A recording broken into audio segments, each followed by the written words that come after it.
প্ৰাক্তন মুখ্যমন্ত্ৰীৰ সমষ্টিত এতিয়া জলসংকটে দেখিবলৈ পোৱা গৈছে। এটুপি বিশুদ্ধ খোৱা পানীৰ বাবে হাহাকাৰ কৰিছে তিতাবৰৰ জনতাই। ফ্লপশ্বত পৰিণত হৈছে 100 কোটি টকীয়াৰ আঁচনি। আৰু আমি তিতাবৰৰ কিছু দৃশ্য দেখুৱাইছো। তিতাবৰত এতিয়া হাহাকাৰ কৰিব লগা হৈছে এটুপি বিশুদ্ধ খোৱা পানীৰ বাবে। আৰু এনেদৰে দেখিবলৈ পোৱা গৈছে এই লেতেৰা পানী এতিয়া খাব লগা হৈছে এইসকল তিতাবৰবাসীয়ে। প্ৰাক্তন মুখ্যমন্ত্ৰী তথা বিধায়ক তৰুণ গগৈৰ সেই সমষ্টিত এতিয়া এনেদৰে দেখিবলৈ পোৱা গৈছে এইসকল লোকে এনেদৰে হাহাকাৰ কৰিছে আৰু নলাৰ পানী খাই দিন অতিবাহিত কৰিব লগা হৈছে। তিতাবৰৰ সংবাদদাতা চিত্ৰকমল বেজবৰুৱাই আমাক দেখুৱাব আৰু সকলো কথা জনাব কেনেদৰে এতিয়া এইসকল লোকৰ মাজত দুৰ্ভোগ দেখিবলৈ পোৱা গৈছে। আমি গ্ৰামাঞ্চলৰ দৃশ্যসমূহ দেখুৱাইছিলোঁ যোৱা সময়ছোৱাত কিদৰে এটোপাল বিশুদ্ধ খোৱা পানীৰ বাবে হাহাকাৰ কৰিব লগা হৈছে। আৰু এই মুহূৰ্তত আমি তিতাবৰ নগৰাঞ্চলৰ কিছুমান দৃশ্য দেখুৱাবলৈ চেষ্টা কৰিছোঁ। যিহেতু তিতাবৰ নগৰৰ সমীপতে তিতাবৰ ৰেলৱে ষ্টেচনৰ সমীপত সৰ্বশিক্ষা মিছনৰ কাৰ্যালয়ৰ সমীপত থকা এখন বৃহৎ গাঁও আৰু এই তিতাবৰ সাপ্তাহিক বজাৰৰ মাজত থকা এই গাঁওখনত এতিয়া এটোপাল বিশুদ্ধ খোৱা পানীৰ বাবে সাধাৰণ জনতাই হাহাকাৰ কৰিব লগা এটা পৰিস্থিতিৰ সৃষ্টি হৈছে। যোৱা সময়ছোৱাত 15 বছৰ তৰুণ গগৈ শাসন কৰিলে, ৰাজ শাসন কৰিলে। একালৰ মহাপ্ৰতাপী ৰজা বুলি ক'ব লাগিব যে একালৰ মহাপ্ৰতাপী ৰজাৰ ঘৰত এতিয়া বজাৰ যেন হাহাকাৰ পৰিস্থিতি। যিহেতু 15 বছৰ বিকাশ আৰু 15 বছৰ বিশ্বাসৰ কথা কৈছিল সেইজন প্ৰাক্তন মুখ্যমন্ত্ৰীয়ে একবিংশ শতিকাত বিকশিত অসমৰ কথা কৈছিল। কিন্তু বাস্তৱ ক্ষেত্ৰত একবিংশ শতিকাত বিকশিত অসমৰ আমি প্ৰকৃত নমুনাসমূহ যোৱা সময়ত আমি দেখুৱাইছিলোঁ। আৰু এই মুহূৰ্তত আমি সেইজন প্ৰাক্তন মুখ্যমন্ত্ৰী বৰ্তমানৰ বিধায়ক তৰুণ গগৈৰ সমষ্টি তিতাবৰ নগৰ অঞ্চলত আমি এই মুহূৰ্তত উপস্থিত হৈছোঁ। আৰু এটোপাল বিশুদ্ধ খোৱা পানীৰ বাবে কিদৰে সাধাৰণ জনতাই হাহাকাৰ কৰিব লগা হৈছে আমি সেই দৃশ্য দেখুৱাবলৈ চেষ্টা কৰিছোঁ। আৰু সমান্তৰালভাৱে আমি কথা পাতিম, যিহেতু যথেষ্ট সংখ্যক মহিলা আছে, তেওঁলোকে এটোপাল বিশুদ্ধ খোৱা পানীৰ বাবে হাহাকাৰ কৰিব লগা এটা পৰিস্থিতিৰ সৃষ্টি হৈছে আৰু যথেষ্ট প্ৰতিক্ৰিয়াৰ সৃষ্টি হৈছে। যিহেতু স্বাভাৱিকতে প্ৰতিক্ৰিয়াৰ সৃষ্টি হ'ব, যিহেতু 3বাৰকৈ মুখ্যমন্ত্ৰী হ'ল তেখেত, চতুৰ্থবাৰৰ বাবে জনপ্ৰতিনিধি এই মুহূৰ্তত তিতাবৰ বিধায়ক আৰু তেখেতৰ সমষ্টিতে এতিয়া এটোপাল বিশুদ্ধ খোৱা পানীৰ বাবে সাধাৰণ জনতাই হাহাকাৰ কৰিব লগা এটা পৰিস্থিতিৰ সৃষ্টি হৈছে। এই মুহূৰ্তত অসুবিধাসমূহ কেনেকুৱা কি ক'ব এই মুহূৰ্তত? আমি আজি সমাধান পানী পোৱাই নাই। পূজা চাবলৈ গ'লো, সেয়া কাপোৰ কানি আজি ধোৱা নাই। খোৱা পানীৰ অসুবিধা, কাপোৰ কানি ধুবলৈ, গা পা ধুবলৈ, গা এদিন ধুলে এদিন নুধো। উপায় নাই, কি কৰিম। ডিছপ'জেল কাগজ আনিছোঁ, গিলাচ আনিছোঁ, খাইছোঁ, পেলাই দিছোঁ। 20 লিটাৰ পানীটো আনো, এসপ্তাহ 15 দিন চলো, কি কৰিম। উপায় নাই। পানীৰ কাৰণে বহুত হাহাকাৰ, বহুত কষ্ট হৈছে। গা বিষ হৈ গৈছে। আৰু ৰাতি হ'লে যিখিনি পানী এতিয়া আমি লৈছোঁ, এই পানী খাব নাপায় আমাৰ কি হয়, গা খজুৱতি হয়। ৰাতি শুব নোৱাৰোঁ, গা খজুৱাই। হয়, আমি তিতাবৰত যথেষ্ট সংখ্যক পানী যোগান আঁচনি যোৱা সময়ছোৱাত ৰূপায়ণ কৰাইছিল। সেই পানী যোগান আঁচনি কেইখনৰ কথাও আমি ক'বলৈ যাম। কিন্তু তাৰ সমান প্ৰাক মুহূৰ্তত আমি কিদৰে সাধাৰণ জনতাই খোৱা পানী সংগ্ৰহ কৰিব লগা আছে আমি সেই দৃশ্য দেখুৱাবলৈ চেষ্টা কৰিছোঁ। যে একবিংশ শতিকাত বিকশিত অসমত এতিয়া জীৱ জন্তুৰ দৰে ঘোলা পানী খাই তৃষ্ণা নিবাৰণ কৰা এটা পৰিস্থিতিৰ সৃষ্টি হৈছে তিতাবৰত। এই মুহূৰ্তত আমি দেখুৱাই আছোঁ যে কিদৰে খালৰ পানী তেওঁলোকে, পুখুৰীৰ পানী, ঘোলা পানী তেওঁলোকে সংগ্ৰহ কৰিব লগা আছে।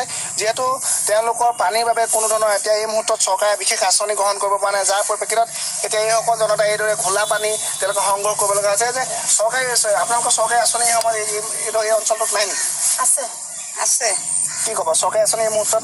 আছে, আমাৰ দুটা চাপ্লাই আছে। আমি এটা থানা চফা লৈছিলোঁ। থানা চফা যোনটো লৈছিলোঁ এইটো মাজে মাজে দিয়ে, মাজে মাজে নিদিয়ে। এতিয়া আমাৰ টোটেলি বন্ধ হৈ গৈছে। আমাৰ কৈছোঁ আমি আপোনালোকে যদি আমাক পানীটো দিব নাই, আমাক চিকিউৰিটিটো ঘূৰাই দিয়ক। নহ'লে আপোনালোকে যিসকল মানুহে আপোনালোকক পইচা দি আছে সেইসকলৰ কানেকশ্যনটো ৰাখক, আৰু যিসকলে দিয়া নাই সেইসকলৰ কানেকশ্যনটো কাটি আমাক পানীটো দিয়ক। আমাৰ বহুত অসুবিধা হৈছে, আমি কৈ আছোঁ, কিন্তু এইটো কাম কৰা নাই। হয়, এখনৰ পাছত এখনকৈ আঁচনি ৰূপায়ণ কৰিছে, কিন্তু বাস্তৱ ক্ষেত্ৰত সফল হোৱা নাই। সাধাৰণ জনতাৰ স্বাৰ্থত কিন্তু সেইসকল আঁচনি কিন্তু এই মুহূৰ্তলৈ কাম কৰা নাই। আৰু তাতকৈ এটা বিস্ফোৰক আমি এটা তথ্য দিবলৈ চেষ্টা কৰিম যে যোৱা সময়ছোৱাত প্ৰাক্তন মুখ্যমন্ত্ৰীজনৰ নেতৃত্বত তিতাবৰত এছিয়া মহাদেশৰ ভিতৰত এখন সৰ্ববৃহৎ পানী যোগান আঁচনি গেটা তিতাবৰ পানী যোগান আঁচনিখন ৰূপায়ণ কৰা হৈছিল।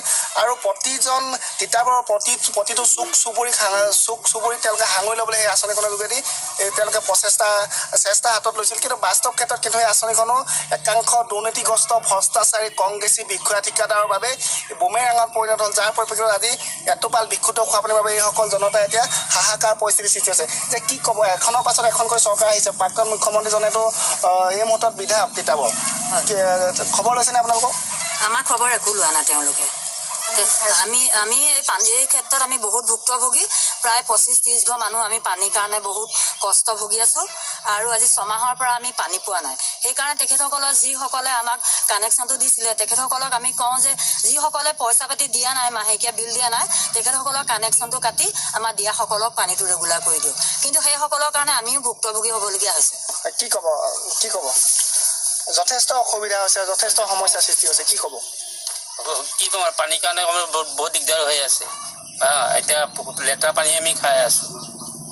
হয়, ঘোলা পানী তেওঁলোকে সংগ্ৰহ কৰিব লগা আছে। পুখুৰীৰ ঘোলা পানীয়ে তেওঁলোকে তৃষ্ণা নিবাৰণ কৰিব লগা এটা পৰিস্থিতি হৈছে। একবিংশ শতিকাত বিকশিত অসমৰ পৰা সেইজন মুখ্যমন্ত্ৰী, প্ৰাক্তন মুখ্যমন্ত্ৰী সমষ্টিতে এতিয়া জীৱ জন্তুৰ দৰে ঘোলা পানী খাই তেওঁলোকে তৃষ্ণা নিবাৰণ কৰিব লগা এটা পৰিস্থিতিৰ সৃষ্টি হৈছে, যাৰ পৰিপ্ৰেক্ষিতত তীব্ৰ প্ৰতিক্ৰিয়াৰ সৃষ্টি হৈছে। সমান্তৰালভাৱে ক্ষোভৰ উদ্গীৰণ কৰিছে সেইসকল সাধাৰণ জনতাৰ মাজত।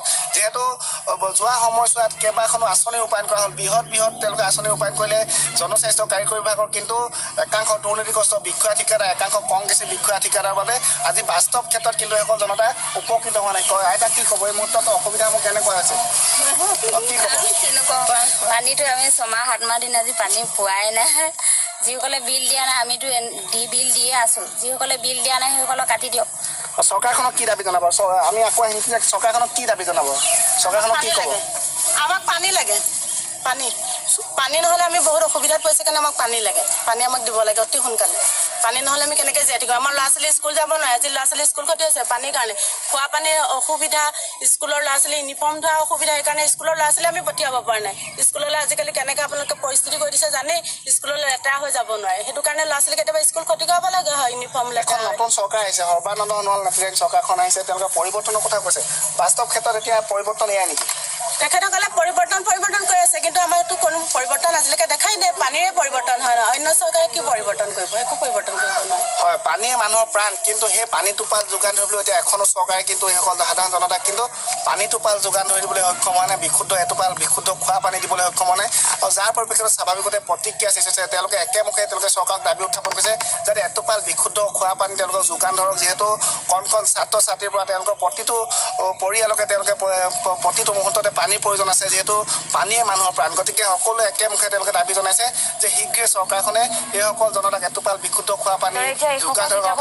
লেতেৰা পানী খায়ে দিন অতিবাহিত কৰিব লগা হৈছে আৰু এটুপি বিশুদ্ধ খোৱা পানীৰ বাবে এনেদৰে হাহাকাৰ কৰিব লগা হৈছে এইসকল লোকে। গতিকে এই দৃশ্য চোৱাৰ পাছত চৰকাৰে কেনেধৰণৰ ব্যৱস্থা গ্ৰহণ কৰে তথা জনপ্ৰতিনিধিয়ে খবৰ লয় নে নলয়, এই কিবা ব্যৱস্থা কৰে নে নকৰে, সেয়া কিন্তু পৰৱৰ্তী সময়তহে লক্ষণীয় হ'ব।